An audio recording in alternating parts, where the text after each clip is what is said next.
ওখানে বসেন, আপনাকে দেখে আরো মানুষ আসবে। বসেন বসেন বসেন। আর বারবার যদি বসেন বসেন বলেও তাহেরের মতো আবার জিকির হয়ে যাবে।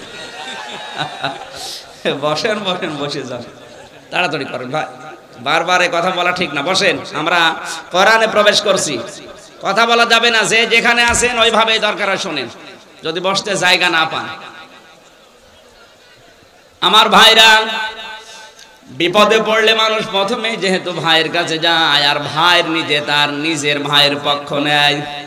কিয়ামতের ওই ময়দানে ও মনে করবে দুনিয়াতে বিপদে পড়ার পরেও ভাই আমি অন্যায় করলেও আমার পক্ষে ছিল, আজকে মনে হয় আমার পক্ষ অবলম্বন করবে।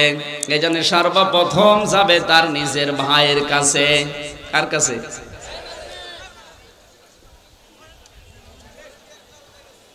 ঠিক আছে, থাক। আর আপনি দাঁড়িয়ে আছেন কোন কারণে এখানে? হ্যাঁ, বসেন।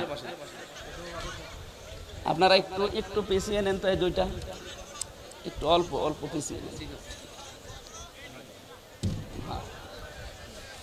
এবার হয়েছে, বসেন।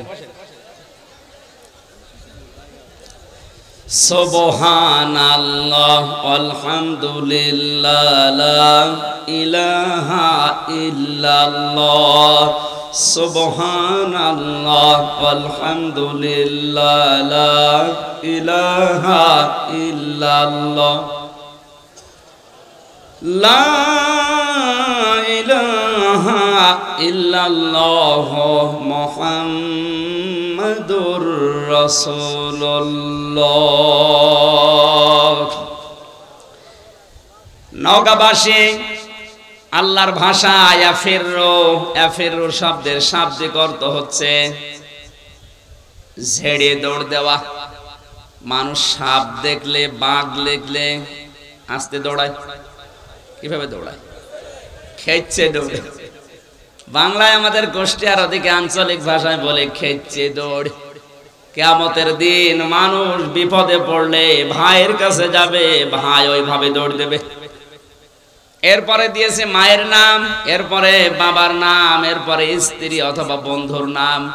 আল্লাহ তাআলা বলেন, কেউ এই যে এই মানুষগুলো দুনিয়ায় বিপদে পড়লে এগিয়ে আসে, আর এরাই আগে পালাবে। পৃথিবীর প্রতিটি মানুষ থাকবে নিজের চিন্তায় পেরেশান। ওই কঠিন ময়দানে শুধুমাত্র মানুষের উপকার করবে তার জীবনের ভালো কাজগুলো। তার ভেতরে আজকের এটা একটা ভালো কাজ।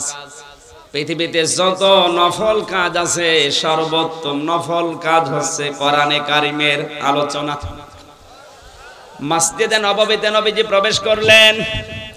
বিশ্বনবী মুহাম্মদুর রাসূলুল্লাহ সাল্লাল্লাহু আলাইহি ওয়াসাল্লাম ডান দিকে লক্ষ্য করে দেখলেন কিছু মানুষ কোরআনে কারিম নিয়ে গবেষণা করছে।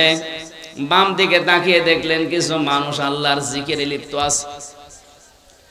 আল্লাহর নবী ডাক দিয়ে বললেন, এই দুইটা দল ভালো কাজে আছে। সবচাইতে ভালো কাজে আছে যারা কোরআনে কারিম নিয়ে ব্যস্ত আছে।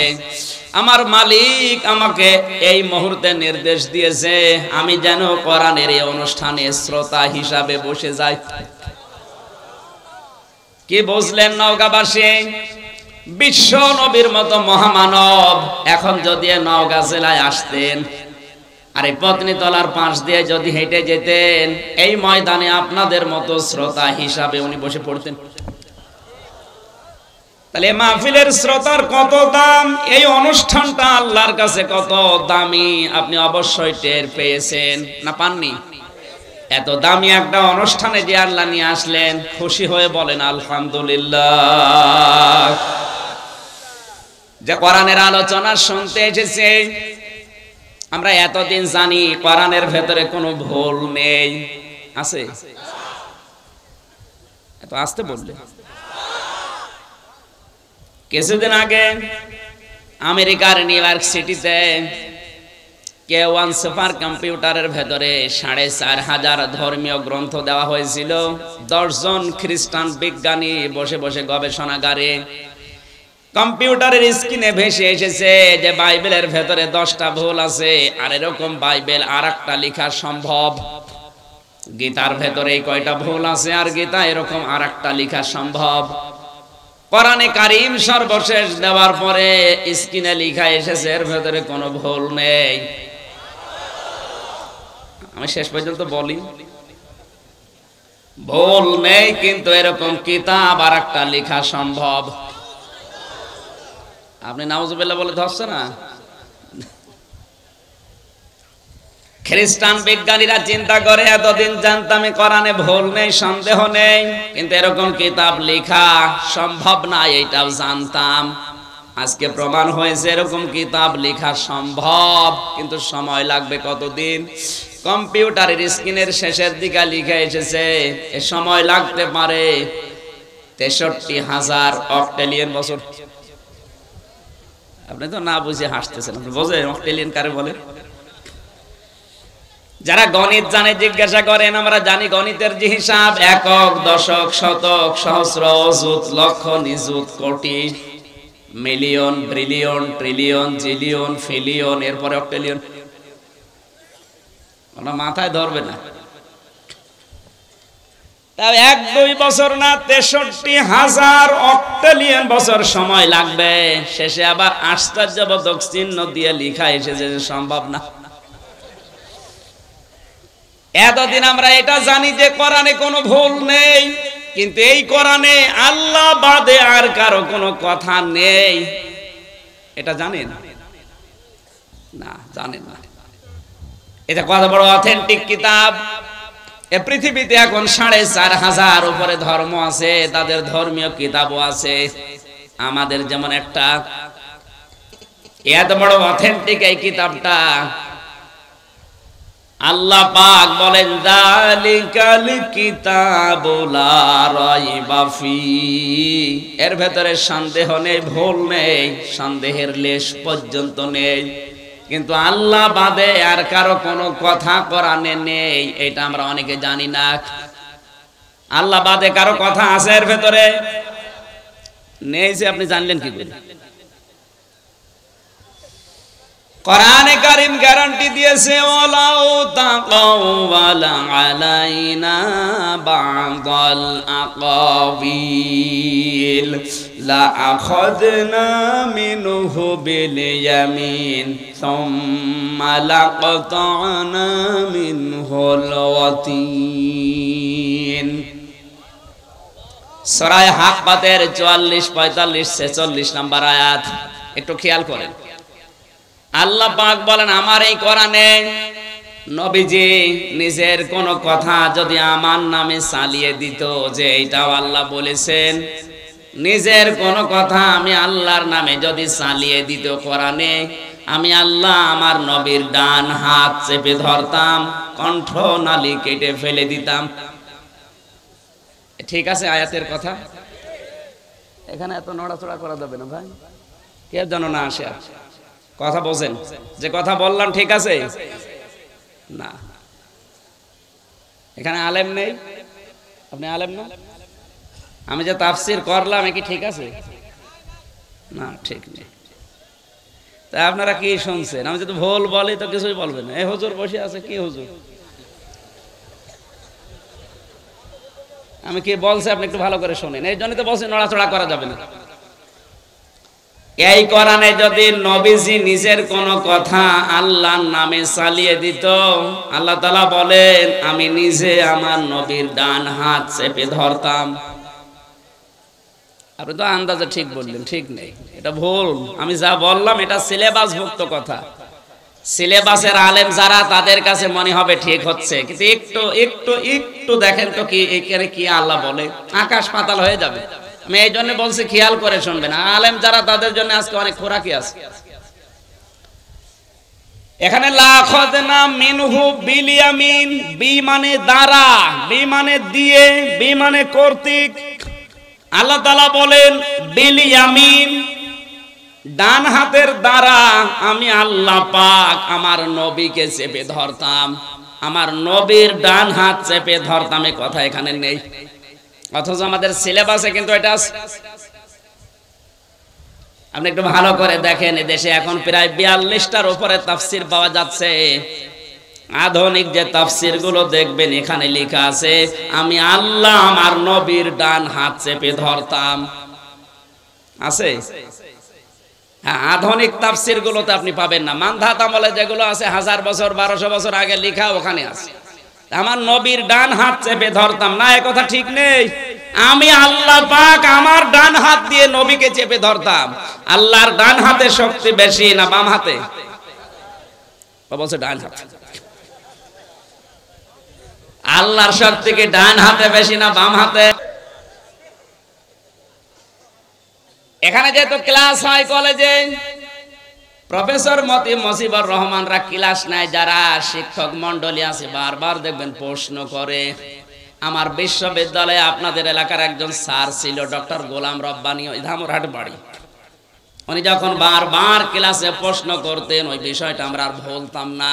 তার মানে যারা আসল শিক্ষক, ওনাদের উচিত হবে একটা বিষয়কে একেবারে গুলিয়ে খাওয়ানো, বারবার প্রশ্ন করা। এইটাও কিন্তু একটা ক্লাস। এটা কি? এটা 1-1.5 ঘন্টার একটা ক্লাস। এই ক্লাসের ছাত্র যদিও কলেজের অনার্সের সব ছাত্র একরকম, এখানে ওই রকম না। এখানে 12 বাপের 13 ছেলে, এক একটার মেধা এক এক রকম। এই জন্য এখানে কথা বলা আর একটু কঠিন। শব্দের দিকে খেয়াল করলে আমরা যেটা দেখলাম, আল্লাহ তাআলা বিশিমাল না দিয়ে বেলিয়ামিন দিলেন, কারণ কি? এই আয়াতের তাফসীর হয় দুইটা। এক নম্বরে আল্লাহ মিনহু বেলিয়ামিন দিয়ে শিমাল না দিয়ে বোঝাতে চেয়েছেন আমি আল্লাহ আছি পৃথিবীতে ডানপন্থীদের সঙ্গে বামপন্থীদেরকে আমি আল্লাহ ঘৃণা করি। বাংলাদেশ সহ বিশ্বে যারা বামপন্থী রাজনীতি করেন, যারা বামপন্থী বলে নিজেদেরকে পরিচয় দেন, আপনার দুনিয়ার সব কিছু থাকতে পারে, কান খুলে কথা শুনে রাখেন, আপনার মালিক আপনাকে ঘৃণা করে। কোরআনে কারিমে আল্লাহ তাআলা জানিয়েছেন, ওয়াসহাবুশ শিমালি মা আসহাবুশ শিমালি ফি সামুমি ওয়া হামিমি ওয়া যিল্লিম মিন ইয়াহমুম লা বারিদি ওয়ালা কারীম। আল্লাহ রাব্বুল আলামিন সূরা ওয়াকিয়ার ভেতরে জানিয়েছেন, যারা বামপন্থী এরা হতভাগ্য, এরা দুর্ভাগা, এদেরকে জাহান্নামে কিছু শাস্তি দেব, সেগুলোর ধরন আল্লাহ এখানে দিয়েছেন। নওগাঁবাসী বিবেক যদি থাকে, আপনি যদি বামপন্থী রাজনীতি করে আরো পরিচয় দেন আমি বাম, আপনি বাম হন আর রাম হন, আপনাকে আপনার মালিক যিনি ঘৃণা করে, অপছন্দ করে। আমরা যারা ডানপন্থী, আমাদের কিছু না থাক, এতটুকু ভরসা আমাদের মালিকের প্রতি, এতটুকু সান্ত্বনা আছে আমাদের মালিকের প্রতি যে আমাদের মালিক আমাদেরকে ভালোবাসেন। আল্লাহ রাব্বুল আলামিন বলেন, বামপন্থী যারা, এদেরকে আমি দোজখের খড়ি বানাবো, আগুন দিয়ে এদেরকে জ্বালাবো, স্থায়ী করে দেব। ওয়াল্লাযীনা কাফারু বিআয়াতিনা হুম আসহাবুল মাশআমা আলাইহিম নারুম মুসাদা। জোরে বলেন নাউযুবিল্লাহ। মিনহু বিলিয়ামিন দেওয়ার কারণ এক নাম্বার এইটা, আল্লাহ ডানপন্থীদের ভালোবাসেন, পছন্দ করেন, বামপন্থীদেরকে ঘৃণা করেন, অপছন্দ করেন, এই জন্য মিনহু বিশিমাল দেয়নি। 2 নাম্বার তাফসীর হচ্ছে, পৃথিবীতে মানুষ যেটা দিলে বোঝে ভালো, আল্লাহ কিন্তু ওই বিষয়ের উদাহরণ কোরআনে দিয়েছেন। আমরা সচরাচর জানি আমাদের ডান হাতে শক্তি বেশি, বাম হাতে শক্তি। এই জবাব দেন না কেন? ডান হাতে কোনো বিষয় ধরলে শক্ত করে ধরা যায়, বাম হাত দিয়ে ধরলেও ধরা যায়, কিন্তু অত শক্ত করে না। আল্লাহ তাআলা বোঝাতে চেয়েছেন, বান্দা বান্দিরা, কোরআন এত অথেন্টিক, এত স্পেশাল কালাম, আমি আল্লাহ আমার নবীকে আমার ডান হাত দিয়ে, তার মানে নরম করে না, শক্ত করে ধরতাম। যদিও আমার ধরা এমনিতে শক্ত, আমার বাম হাতে কি আর ডান হাতে কি? ডান হাত দিয়ে ধরলে নরমে না শক্ত? আরো জোরে। শক্ত করে ধরে ফেলে শেষ করে দিতাম না। মানুষকে আপনি তাড়া দেবেন, দৌড়ানোর পরে যখন দাঁড়াবে দেখবেন হাঁফাবে, আর এই অবস্থায় কেউ যদি তাকে চেপে ধরে দেখবেন জিহ্বা বের হয়ে যাবে। আল্লাহ এখানে গণাগণ দিয়েছেন লা খাযনা মিনহু বিল ইয়ামিন সুম্মা লাকাতানা মিনহুল ওয়াতিন। আমার নবী যখন দাঁড়িয়ে আমি শক্ত করে ধরার পরে হাঁপিয়ে যেত, জিহ্বা বের হয়ে যেত, যেটা দিয়ে কথা বলে ওই কণ্ঠনালী আমি আল্লাহ তার জিহ্বা পর্যন্ত কেটে ফেলে দিতাম। জোরে বলেন সুবহানাল্লাহ। নওগাঁবাসী এখানে নাউজুবিল্লাহ পড়ার কথা ছিল, সুবহানাল্লাহ কেন বললাম? যে নবীকে আল্লাহ পড়া কোরআনে কোনদিন নাম ধরে ডাকেননি। আপনি পড়া কোরআন শরীফ খুঁজে দেখবেন কোন সময় নবীকে আল্লাহ নাম ধরে ডাক দেননি। যেখানেই নাম ধরেছেন সেখানে রিসালাতের ঘোষণা দিয়ে তার সম্মান আরো বাড়িয়ে দিয়েছেন। পড়া কোরআনে 25 জন নবীর নাম আমি পেয়েছি। এই 25 জন নবীকে আল্লাহ ছাত্রের মতো ডাক দিয়েছেন। এই শিক্ষক যখন ক্লাস নাই, ক্লাসে দেখবেন ডাক দেয় ইয়া ইব্রাহিম, ইয়া মুসা, এদিকে আসো। আর মুহাম্মাদুর রাসূলুল্লাহকে আল্লাহ পড়া কোরআনে ওইভাবে ডাক দেয়নি ইয়া মুহাম্মদ। হ্যাঁ, মুহাম্মদ শব্দ বলার সঙ্গে সঙ্গে তার রিসালাতের ঘোষণা দিয়ে তার সম্মান যা ছিল আরো বাড়িয়ে দিয়েছেন। 4 জায়গায় আল্লাহ এই শব্দটা দিয়েছেন মুহাম্মাদুর রাসূলুল্লাহ ওয়া মা মুহাম্মাদুন ইল্লা রাসূল। জোরে বলেন আল্লাহু আকবার। আমার মুসলমান ভাইরা, যেই নবীকে আল্লাহ কোনদিন নাম ধরে পর্যন্ত ডাকলেন না, সেই নবীকে যদি বলে আপনাকে আমি ডান হাত দিয়ে চেপে ধরে কণ্ঠনালী কেটে ফেলে দিতাম, যদি কোরআনের ভেতরে আপনার নিজের কোনো কথা বানিয়ে বলতেন, তাহলে সে কিতাব কত অথেন্টিক এই আয়াত দ্বারা বোঝা যাচ্ছে। কথা বলেন ঠিক কিনা? এত বড় অথেন্টিক কিতাবের তাফসীর শোনার জন্য যারা বসেছি, আর একবার বলছি আলহামদুলিল্লাহ। দরুদ আর সালাম পাঠ করছি আমাদের নবী, মানবতার মহান শিক্ষক মুহাম্মাদুর রাসূলুল্লাহ সাল্লাল্লাহু আলাইহি ওয়াসাল্লামের প্রতি। কোরআনে কারিমে আমার আল্লাহ নবী সম্পর্কে যত তথ্য দিয়েছেন, সব চাইতে বড় আশ্চর্য লেগেছে আমার কাছে সূরা হুজুরাতের 1, 2, 3 নম্বর আয়াত। আল্লাহ তাআলা বলেন ইয়া আইয়ুহাল্লাযীনা আমানু লা তারফাউ আসওয়াতাকুম ফাওকা সাওতিন নাবিয়্যি ওয়ালা তাজহারু লাহু বিল কওলি কাজাহরি বাযিকুম লিবাযিন আন তাহাবাতা আমালুকুম ওয়া আনতুম লা তাশউরুন। দিলের কান দিয়ে বোঝার নিয়তে শুনবেন, আমলের নিয়তে।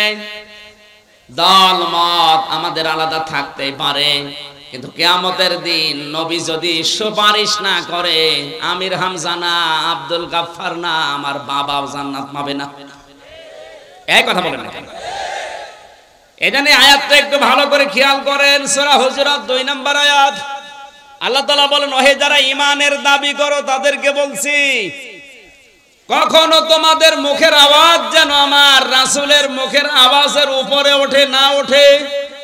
আমার রাসূলের কণ্ঠের উপরে যদি তোমাদের কোন কণ্ঠ কোনদিন উপরে ওঠে, পরস্পরে যেভাবে কথাবার্তা বলো, এইভাবে যদি আমার রাসূলের কথার উপরে তোমাদের গলার আওয়াজ চলে যায়, তোমাদের যত আমল ছিল দুনিয়ায় আমি আল্লাহ সব আমলগুলো ধ্বংস করে দেব, নষ্ট করে দেব।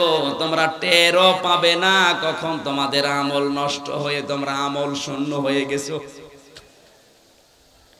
এই আয়াতটা নাযিল হওয়ার পর থেকে হযরতে ওমরের এত দারাজ কণ্ঠ ছিল, কিন্তু নবীজির সামনে আসলে কমপক্ষে 3 বার কথা না বলার পরে নবীজি তার কথা শুনতে পারতেন না।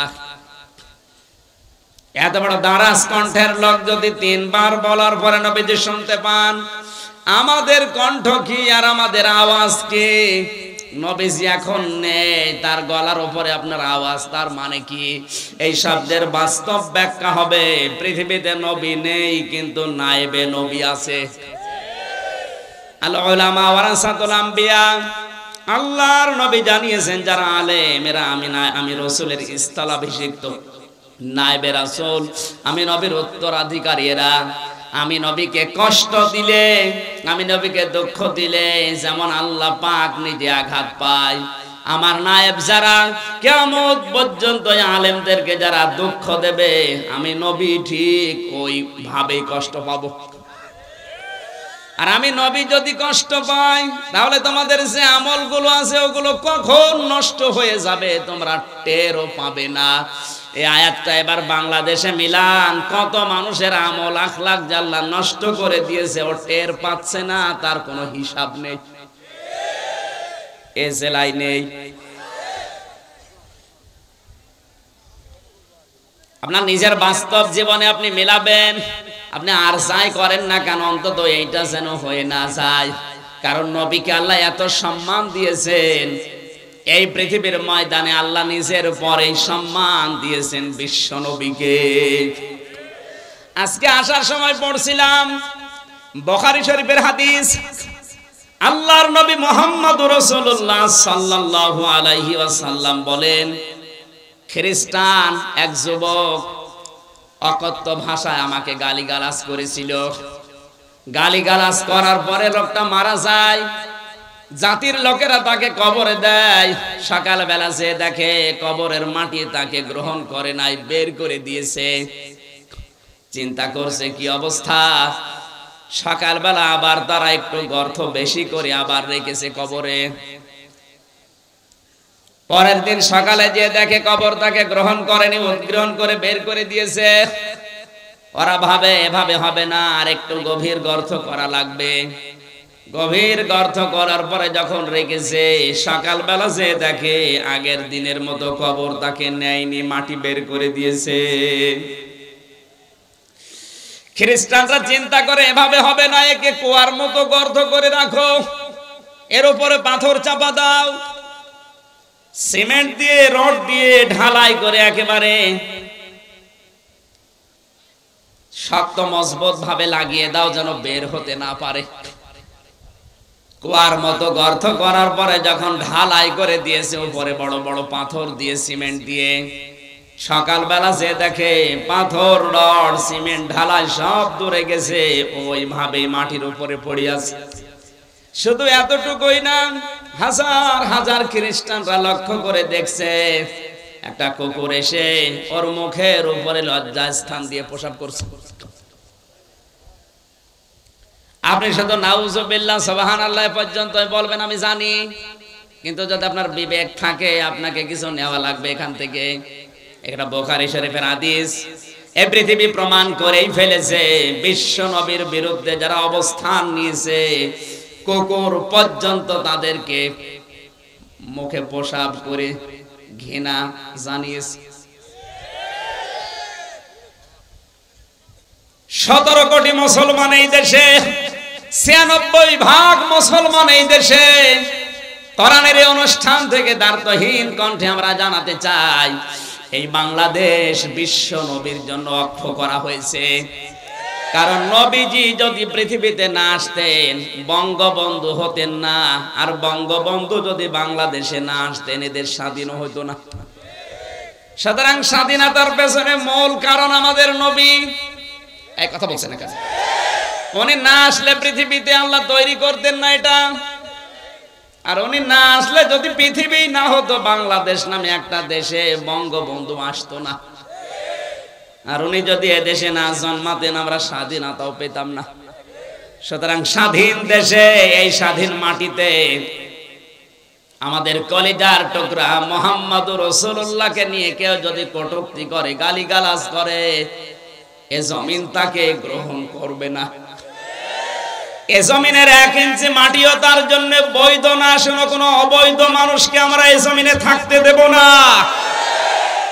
আমার তো মনে হচ্ছে জাতির ভেতরে যারা মুহাম্মদুর রাসূলুল্লাহকে নিয়ে নিকৃষ্ট কাজে মেতে ওঠে, মাঝে মাঝে ওই কুকুর পর্যন্ত তাদেরকে মুখে প্রসাব করে সামনে ঘৃণা জানাবে। আশা করি আপনি পরিবর্তন হবেন। এত বড় আজান দিচ্ছে না, একজন জবাব দিয়ে দেন, এর ভেতরে একজন জবাব দিয়ে দেন। আমার বন্ধুরা, বিশ্বনবী মক্কা বিজয় করার দিন সবাইকে তিনি প্রায় মাফ করে দিয়েছিলেন, জানিয়েছিলেন সাহাবীরা যারা কাবা শরীফে আশ্রয় নেবে তাদেরকে কিছু বলবা না, যারা আবু সুফিয়ানের ঘরে থাকবে ওদেরকে কিছু বলবা না, যারা নিজেদের ঘরে অবস্থান নিয়ে দরজা আটক করে রাখবে তাদেরকে কিছু বলবা না। এক সাহাবী এসে বলে, হে নবী, আপনি যে 3 জায়গায় অবস্থান নেওয়ার কারণে নিষেধ করলেন কিছু বলতে, কিন্তু আপনাকে গালি দিয়েছিল অকথ্য ভাষায়। ওই লোকটা দেখলাম কাবার গিলাফ ধরে বসে আছে বাঁচার জন্য। আল্লাহর নবী বলেন, ওকে নিয়ে আসো, ওকে কতল করে বিদায় করে দাও।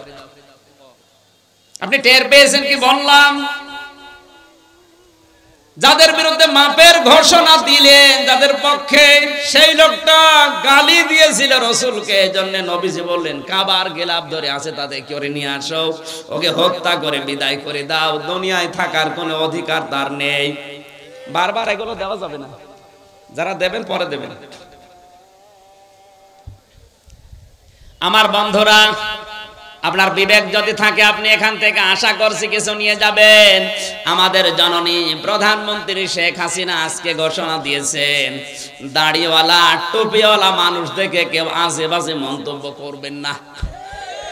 এই দাড়ি টুপি কি আমির হামজার? রাসূলের। কার? উনি রাসূলের প্রতি সম্মান দেখিয়েছেন। ওনার জীবনে যদি কিছু কবুল না হয়, অন্তত এই কথাটা কবুল হবে। কারণ বিশ্বনবীর পক্ষে পৃথিবীতে যে যা করেছে, আল্লাহ কাউকে মাহরুম করেন নাই, কিছু না কিছু দিয়েছেন। নবীজির আপন চাচা আবু লাহাব, এই লোকটার মতো নবীকে কষ্ট দিয়েছে পৃথিবীতে আমি আর কাউকে পাইনি। কারণ তার পুরা জীবন পড়ে দেখেছি, সব চাইতে বেশি কষ্ট দেওয়ার কারণে আল্লাহ তার নাম ধরে একটা সূরা দিয়েছেন, সূরা লাহাব। কোন সূরা? আল্লাহ তাআলা বলেন, তাব্বাতি ইয়াদা আবি লাহাবি ওয়া তাব। শব্দের দিকে খেয়াল করেন, তাব্বাতি ইয়াদা নে ছিল 2 বছরের কারণে নুনটা পড়ে গেছে। আল্লাহ তাআলা বলেন, তাব্বাতি ইয়াদা, ধ্বংস হয়ে যাক আবু লাহাবের 2 হাত, এবং সে নিজে, এবং সে ধ্বংস হয়েছে। শব্দের দিকে খেয়াল করলে দেখতে পেলাম আবু লাহাব নবীকে পাথর নিক্ষেপ করেছিল 1 হাত দিয়ে। কয় হাত? এখানে আল্লাহ কয় হাতের কথা বললেন? আরো জোরে। আল্লাহকে অবিচারক না মানে? এখানে এদন না দিয়ে এদা দিলেন কেন? আপনি যদি এই মোবাইলটা এখন এভাবে নিক্ষেপ করেন, দেখবেন এই হাত দিয়ে যদিও জোরে নিক্ষেপ করবেন, এই হাত নড়াচড়া করবে। আসতে বলে আবু লাহাব পাথর ঠিক নবীর দিকে এভাবে নিক্ষেপ করেছিল, কিন্তু ওই হাত, এই বামটা নড়াচড়া করে শক্তি জুগিয়েছিল। আজ বাংলাদেশ সহ বিশ্বে যারা বিশ্ব নবীর আদর্শের বিপক্ষে আছেন, নবীওয়ালা মানুষগুলোর বিপক্ষে আছেন, আল্লাহর নবীকে নিয়ে যারা কটূক্তি করেন, বাবারও ক্ষমতা আপনার ছিল না যদি পেছন দরজা দিয়ে আপনাকে কেউ নাড়াচাড়া না দেয়। আপনাকে আহ্বান জানাচ্ছি, হয়তো ডান হাত দিয়ে অনেকে চেষ্টা চালাচ্ছে বিভিন্ন কায়দায়, আপনি যে রাঘববোয়াল বাম হাত দিয়ে পেছন দরজা দিয়ে নাড়াচাড়া দিয়ে সাহস যোগাচ্ছেন, আল্লাহ পাক যদি আপনাকে ধরে, পেছন দরজায় যারা আছে তারাও ছাড় পাবেন না। আল্লাহ ইয়াদা শব্দ দিয়ে এটা জানিয়েছেন, আবু লাহাবের তো 1 হাত ধ্বংস করলে ওর শাস্তি হয়ে যেত, ওর ডান হাত ব্যবহার করে নবীকে কষ্ট দিয়েছে, বাম হাতটা আমি ধ্বংস করলাম এই কারণে, কারণ ওই হাত একটু নড়াচড়া করে সাহস জুগিয়েছিল, শক্তি জুগিয়েছিল। এতটুকুই না, ও যার উপরে ভর করে এই কাজ করত, ওর প্রভাব প্রতিপত্তি ছিল, টাকা পয়সা ছিল, এই কারণে আল্লাহ পরবর্তী আয়াতে দিয়েছেন, মা গনানুহু মালুহু ওয়া মা কাসাব। যার উপরে নির্ভর করে নবীর বিরুদ্ধে অবস্থান নিয়েছো, তোমার ওই টাকা পয়সা কোনো কাজে আসবে না যেগুলো তুমি অর্জন করেছিলে। আবু লাহাব ওই সময় ছিল ওই দেশের ধর্মমন্ত্রী। কি ছিল? আসতে বলেন। ওর ধর্মমন্ত্রীকে পর্যন্ত আল্লাহ ছাড়েননি। অমা কাসাবা, সে যা অর্জন করেছিল টাকা পয়সা ক্ষমতা প্রভাব প্রতিপত্তি, কার পেছনে লাগার কারণে? নবীজির। জোরে বলুন। আল্লাহ তো শেষ করতে পারতেন এই দুইটা আয়াত দিয়ে। আল্লাহ তাআলা বলেন সায়াসলানা রং দাতালাহাব। এত রাগ আমার আল্লাহ, এত ঘৃণা তার উপরে প্রদর্শন করেছেন, এই দুইটা আয়াত দিয়ে আল্লাহ এই সূরা শেষ করেননি। আল্লাহ সিন দিলেন, সিন সাউফা কদ লাম, এরকম 13টা শব্দ আছে আরবি গ্রামারে। কোন সেন্টেন্সের আগে যদি একটা আসে অর্থ হয় অতি তাড়াতাড়ি। আল্লাহ তাআলা বলেন অতি শীঘ্র ওকে আমি আল্লাহ জাহান্নামের অগ্নিশিখায় প্রবেশ করাবো। অমরাত এবং তার স্ত্রীকে। প্রশ্ন আসতে পারে তার স্ত্রীর দোষ কি নাকি? আবু লাহাবের স্ত্রীর দুইটা দোষ ছিল। এক নম্বরে নবীজির আপন চাচী সব সময় ঘরের কথাগুলো যা শুনতো ওগুলো বাইরে যে মানুষের কাছে প্রকাশ করে দিত। দুই নম্বরে নিজের স্বামীকে দিয়ে সব সময় নবীকে কি করে কষ্ট দেওয়া যায়, দুঃখ দেওয়া যায়, এই বুদ্ধি পরামর্শগুলো বাড়িতে বসে বসে স্বামীকে দিত। আজও বাংলাদেশে অনেকে টক শো করে দেখবেন বসে বসে আল্লাহর নবীর বিরুদ্ধে কথা বলে, যারা আছে ওদের কারো বলার জন্য উদ্বুদ্ধ করে। অত জোরে বলার দরকার নেই, আসতে বলে। আমার তো মনে হচ্ছে আপনি আবু লাহাবের স্ত্রী উম্মে জামিল, এই মহিলার ছোট বোন। আসতে বলে। আবু লাহাবের স্ত্রীর সবচাইতে মারাত্মক অপরাধ দুনিয়ায় ছিল এই মহিলা তালাতালি করা ভালোবাসতো। তালাতালি বোঝেন? বোঝেন না? একজনের কথা আর একজনের কাছে লাগিয়ে সম্পর্ক নষ্ট করা। এটা তো এ নওগাঁয় নেই, আছে মানে এটা বেশি।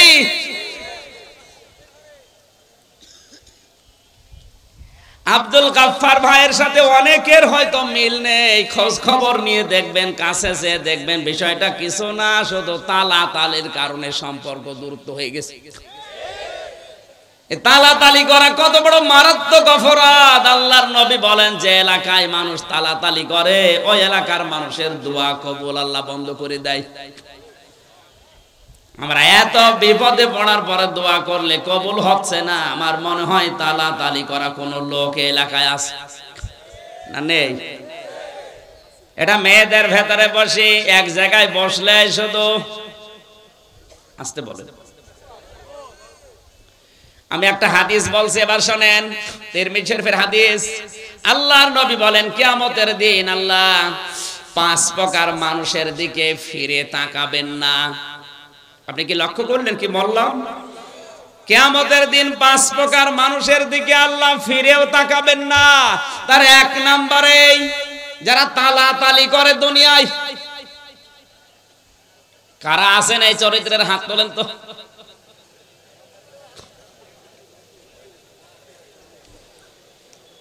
এই খেয়াল করেন, মুসা আলাইহিস সালামের জামানায় অনেকদিন বৃষ্টি বন্ধ ছিল।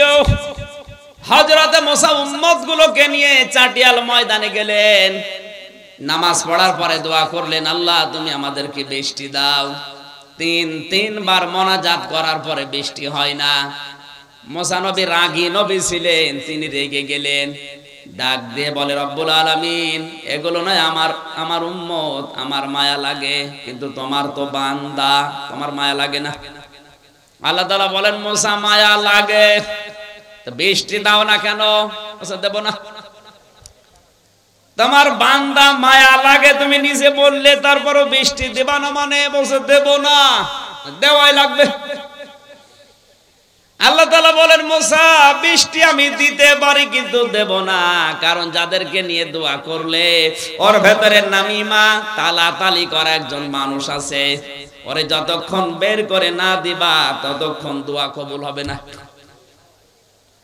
হযরতে মুসা ডাক দিয়ে বলে, রব্বুল আলামিন তুমি শুধু ওই লোকটার নাম বলো, দেখো কি করে ওর ঘাট ধরে বের করে দেব।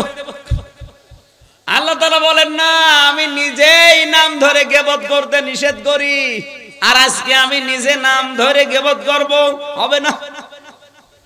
মুসা নবী বললেন, আল্লাহ আমি তো আর আলিমুম বিযাতিস সুদূর না, মানুষের মনের খবর আমি তো জানি না। সুতরাং এই মুহূর্তে যদি ওর নাম ধরে তোমারে বলি, এতগুলো মানুষের সামনে তুমি ওর ঘাড়ে ধাক্কা দিয়ে বের করে দিবা, অপমান হবে, আমি পারবো না। হযরতে মুসা বলে, আল্লাহ আমি তো জানি না মানুষের মনের খবর, আমি টের পাবো কি করে? আল্লাহ তাআলা বলেন, মুসা তোমাকে আমি কয়েকটা সিমটাম বলি, তার ভেতরে 1 নম্বরে তুমি সবাইকে নিয়ে তাওবায়ে নাসুহা করো। মন থেকে যদি সবাই তওবা করে, ওই লোকটাও তওবা করবে।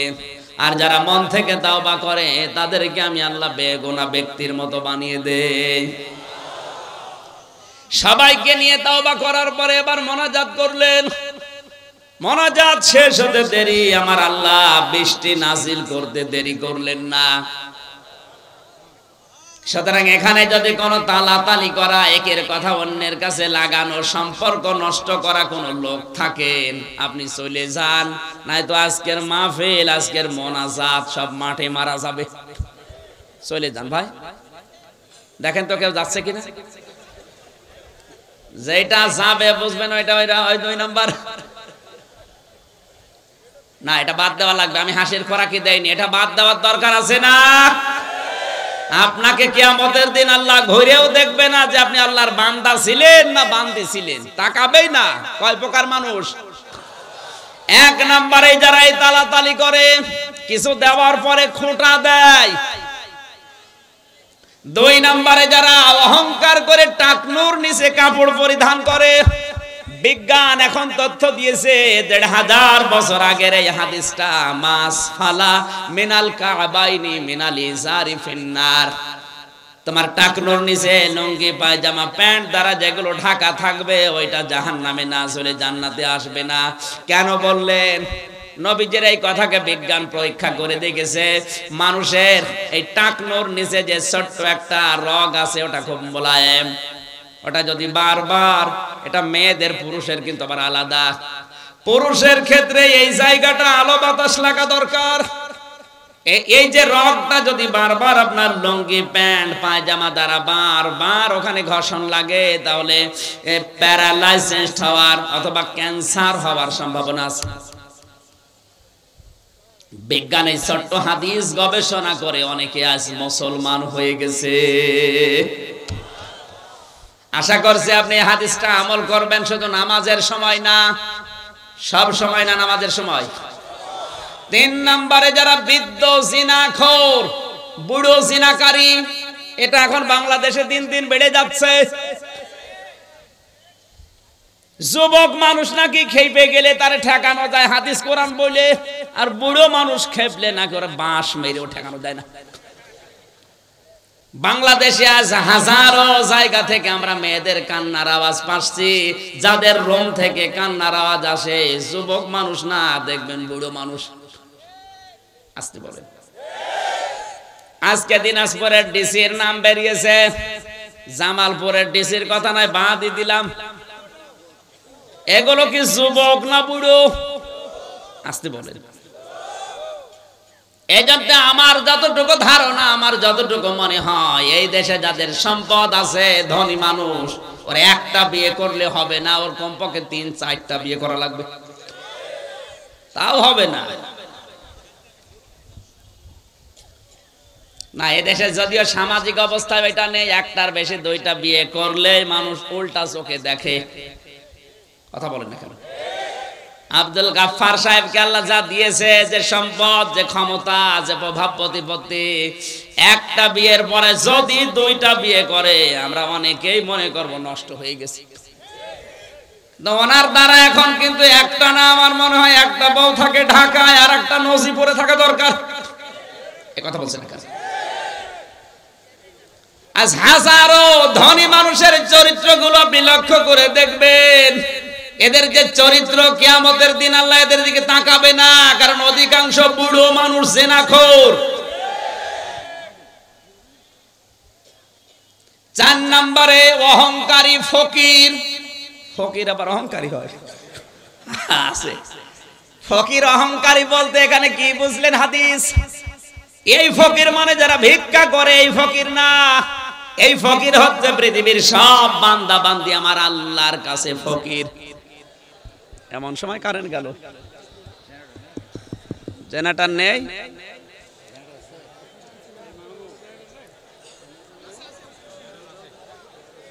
এত দেরি হলে তো সম্ভব না, ওখানে একজন বসে থাকেন। আমাদের বিদ্যুৎ অফিসের এরকম ইনফরমেশন ছিল না। ইলাহা ইল্লাল্লাহ সুবহানাল্লাহ আলহামদুলিল্লাহ লা ইলাহা ইল্লাল্লাহ সুবহানাল্লাহ আলহামদুলিল্লাহ লা ইলাহা ইল্লাল্লাহ লা ইলাহা ইল্লাল্লাহ মুহাম্মাদুর রাসূলুল্লাহ। আমার ভাইরা, আল্লাহ রাব্বুল আলামিনের তুলনায় আমরা যারা পৃথিবীতে আছি, আল্লাহ বর্ণনা দিয়েছেন আল্লাহুল গানিয়্যু ওয়া আনতুমুল ফুকারা। হে পৃথিবীর মানুষেরা, আমি আল্লাহ শুধুমাত্র ধনী, তোরা সব ফকির। আল্লাহর তুলনায় আমরা কি? আরো জোরে। শুধু ফকির না, ফকিরের ঘরের ফকির। ফকির না আমরা? এই জন্য ফকির যারা আমরা, আমাদের অহংকার সাজে না। কি হনু রে, হনুমান হয়ে গেছে। অহংকার যাদের ভেতরে পয়দা হয়, এটা দূর করা লাগবে, নয়তো কিয়ামতে আপনি আল্লাহর নজর পাবেন না। শেষ নাম্বারে আল্লাহর নবী বলেন, কিয়ামতের ময়দানে ওই মানুষগুলোর দিকে আমার আল্লাহ তাকাবে না যারা, এটার বলার দরকার নেই,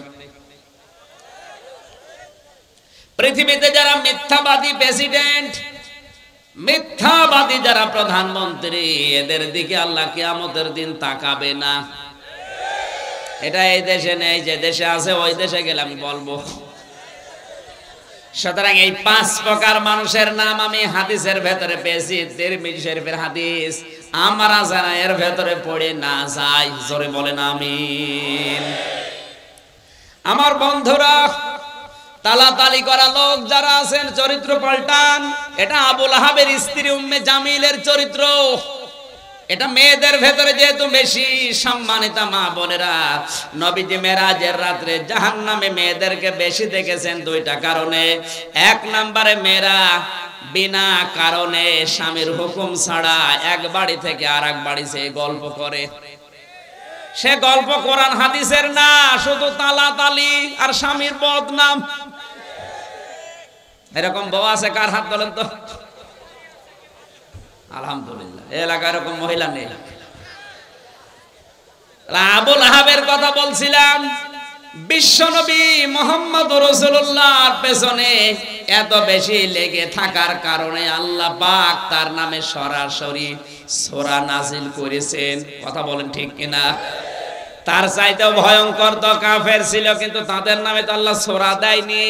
যেমন আবু জেহেল, উতবা, শাইবা, মুগীরা, তাদের নামে কিন্তু আয়াত আছে, সূরা নেই। ওলীদ ইবনে মুগীরার নামে একটা আয়াত আল্লাহ দিয়েছেন, সূরা কলমের 13 নম্বর আয়াত, উতুল্লিম বাদা যালিকা জানিম। এতটুকুই শেষ। কিন্তু এই লোকটার নামে সরাসরি আমার আল্লাহ কোরআনে কারিমে আয়াত দিয়েছেন, সূরা পর্যন্ত নাযিল করলেন। আবু জেহেলের নামে একটা আয়াত আছে মাত্র সূরা আলাকে, কিন্তু আয়াত সূরা নেই। আর এই লোকটার নামে আয়াত না সূরা? বলেন, এত বড় একটা সূরা আল্লাহ তার নাম দিয়ে, তার স্ত্রীর নাম দিয়ে নাযিল করলেন। তার মানে আল্লাহর কাছে আবু জেহেলের চাইতে আবু লাহাব আরো ঘৃণিত, নিকৃষ্ট। বলেন, অথচ এই লোকটা মারা যাওয়ার পর প্রত্যেক সোমবারের দিন শুধু এই 2টা আঙ্গুল, এই শাহাদত আঙ্গুল আর এই পাশেরটা মুখের ভেতরে নিয়ে যে চশা মারে, ওর ভেতরে শরবত আমার আল্লাহ জারি করে দেয়। তাফসীরের কিতাবে দেখলাম, কেন এত বড় অপরাধীকে আমার আল্লাহ এই শান্তি কেন দেয়? আল্লাহর নবী যেদিন জন্মগ্রহণ করে, বিশ্ব নবীর এই জন্মের কথা আবু লাহাবের এক দাসী বাড়ির কাজের মেয়ে, এই মেয়েটি যে ডাক দিয়ে বলে, মালিক আমি জানি আপনার হুকুম ছাড়া বাইরে যাওয়া নিষেধ, কিন্তু আজকে আপনাকে আমি এমন একটা সংবাদ দেওয়ার জন্য এসেছি যেটা না দিয়ে আমি আর স্থির থাকতে পারলাম না। আপনার মরা ভাই আব্দুল্লাহর একটা এতিম সন্তান দুনিয়ায় এসেছে, আকাশের চাঁদের চাইতেও সুন্দর। আপনার ভাই থাকলে অনেক খুশি হতো।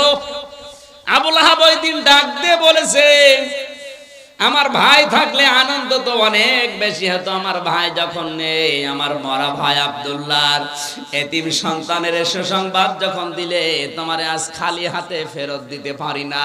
আজকে তোকে আমি একটা পুরস্কার দিলাম, এই 2টা আঙ্গুল দিয়ে বলেছিল তোরে আমি আজাদ করে দিলাম, মুক্ত করে দিলাম। আল্লাহ পাকের কাছে এই বিষয়টা এত পছন্দনীয়, কারণ এই কথাটা করেছে, এই কাজটা করেছে ও নবীর পক্ষে। কার পক্ষে বলেন? এত বড় কাট্টা কাফের নবীর পক্ষে অবস্থান নেওয়ার কারণে এই যে 2 আঙ্গুল নিয়ে, এই জন্য কিয়ামত পর্যন্ত ওই 2টা আঙ্গুল শুধু সোমবারের দিন একটু চষা দেবে, সর্বদা আমার আল্লাহ জারি করে দেবে। বারবার এত ডিস্টার্ব হয় কেন?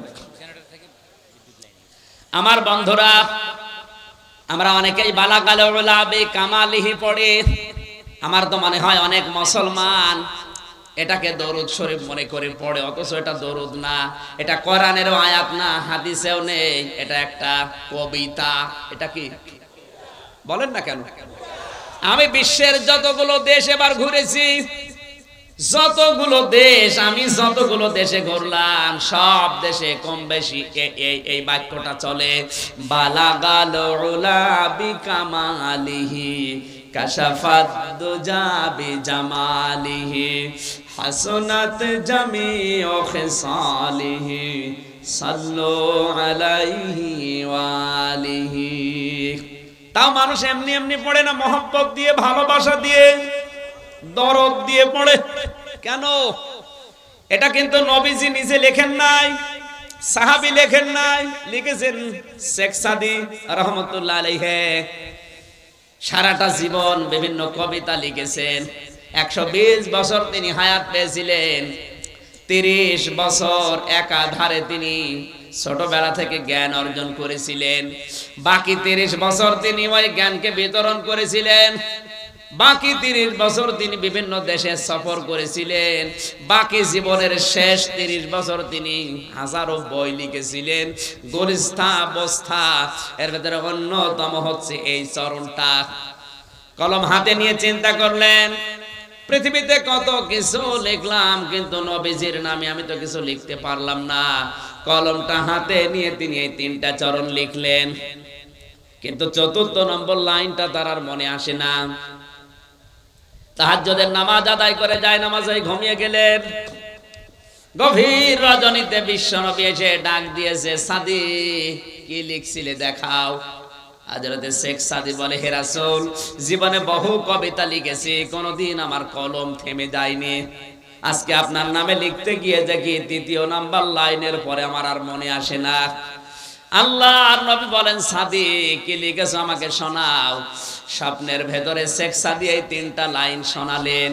নবীজি বললেন, সাদি কলম হাতে নাও, 4র্থ নম্বর লাইন আমি নবী নিজে বলি, তুমি লিখে নাও, সাল্লু আলাইহি ওয়া আলিহি। জোরে বলেন আল্লাহু আকবার। হযরতে শেখ সাদি জীবনে কত কিতাব লিখলেন, ওগুলোর নামও কেউ জানে না অনেকে। গুলিস্তা বস্তার ভেতরে হাজারো চরণ আছে, কেউ কোনোদিন পড়েও দেখে না। অথচ এই 4টা লাইনের ভেতরে একটা লাইন মাত্র নবীজি নিজে বলেছিলেন। আল্লাহর নবীর নামে লেখার কারণে এটাকে আমার আল্লাহ চিরন্তন করে দিয়েছেন। বাংলার মুসলমানেরা, এজন্য আমাদের উচিত হবে কোন সময় যেন নবীজির আদর্শের উপরে, বিশ্ব নবীর কণ্ঠের উপরে তার আওয়াজ যেন আমাদের আওয়াজ উপরে না যায়। তার আচরণগুলো যদি আপনার খারাপ লাগলে আপনি চুপ থাকবেন, যদি ভালো না লাগে চুপ থাকবেন। আপনি বিরুদ্ধে অবস্থান নিলে কখন আপনার ঈমান আমল ধ্বংস হয়ে যাবে আপনি টেরও পাবেন না। বারবার কারণ একবারের জেনারেটরে চালান।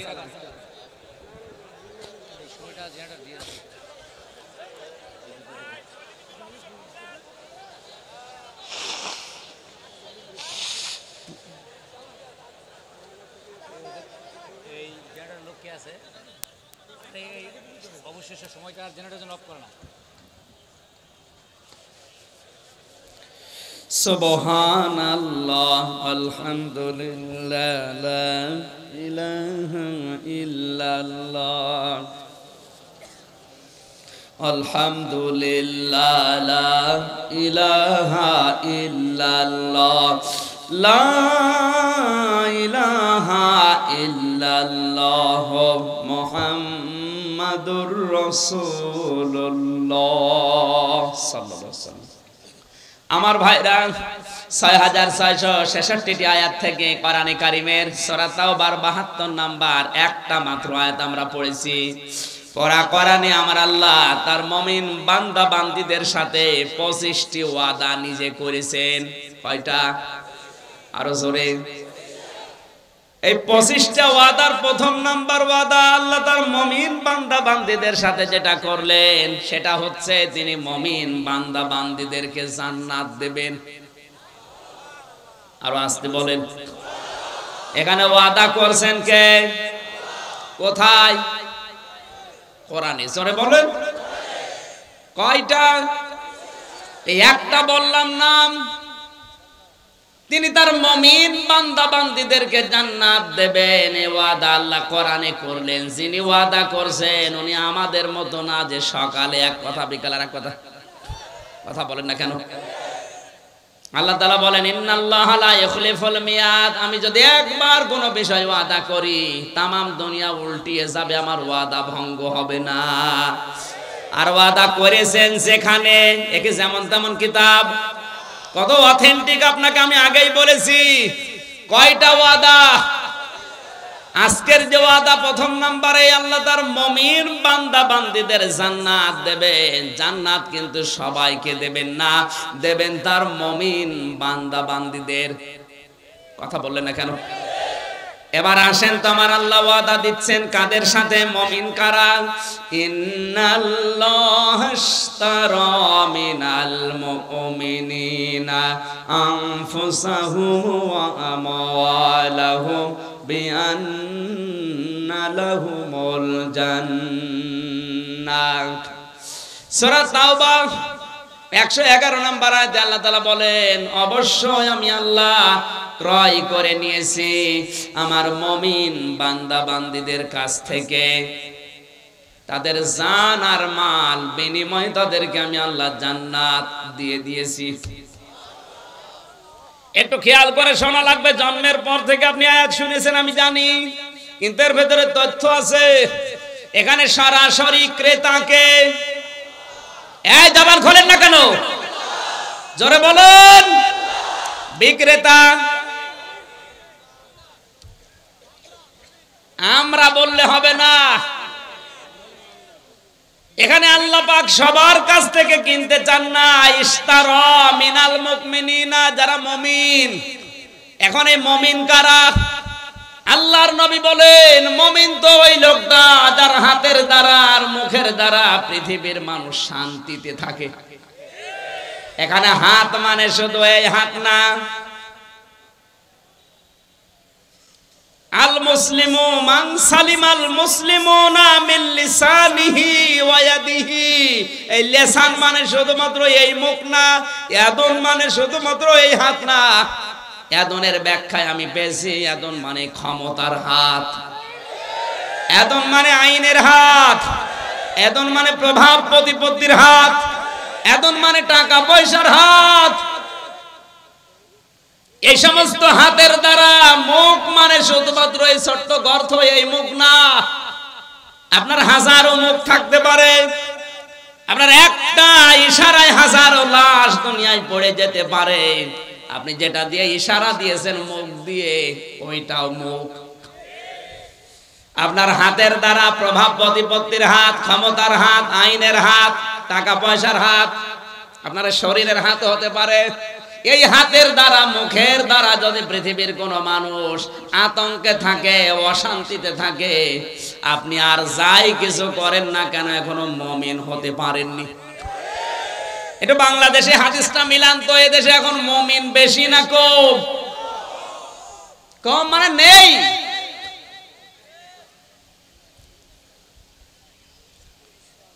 আমরা মনে করি এই দেশে 96% মুসলমান, এরপরেও দেশে ইসলাম কায়েম হয় না কেন?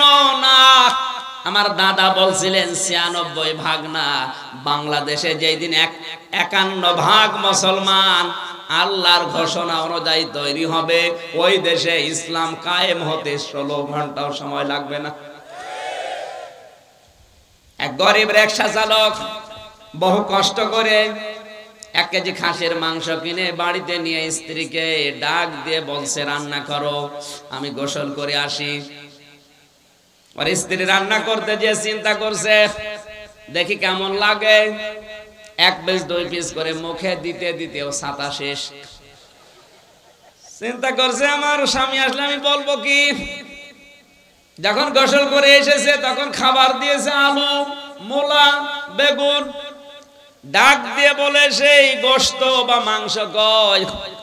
বলে আপনি জানেন না, আপনি গোসল করতে গেলেন, আমি সুন্দর করে রান্না করে ঢাকনা দিয়ে ঢেকে রেখে কলে পানি আনতে গেলাম, এসে দেখি মাংস আর নেই, ওই দুষ্টু বিড়াল সব খেয়ে ফেলেছে।